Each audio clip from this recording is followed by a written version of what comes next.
तिळगुळ घ्या आणि गोड गोड बोला, गोड गोड तर बोलाच आणि खरं बोला. चला तर आज आपण ड्रायफ्रूटवाले चांगले टेस्टी आणि मल्टीविटॅमिन्सवाले तिळगुळ बनवूया. आणि हे तोंडात टाकताच एकदम विरघळणारे, एकदम सॉफ्ट आणि मऊ. त्यासाठी मी ड्रायफ्रूट घेतले, सर्व तुमचे जे पण फेवरेट आहेत ते घ्यायचे. आणि थोड्याचं सीड, हे मी सनफ्लावर सीड, पंपकिन सीड आणि आलसी, त्याला मराठीत जवस बोलतात, आणि सब्जा घेतलं आहे. सगळं चांगलं क्रिस्पी होईपर्यंत भाजायचे लो ते मीडियम गॅसवरती. आणि जास्त बारीक नाही करायचे, मिक्सरमधून जाडसर करायचे थोडंसं.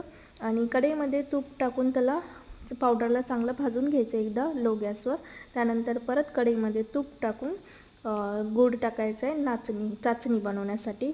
आणि थोडंसं पाणी ॲड करायचं, त्याने एकदम सॉफ्ट आपले लाडू बनतात. आणि विलायची पावडर, चाचणी तयार झाली की पावडरमध्ये टाकायचे आणि लाडू बनवायचे. हे एकदम टेस्टी आणि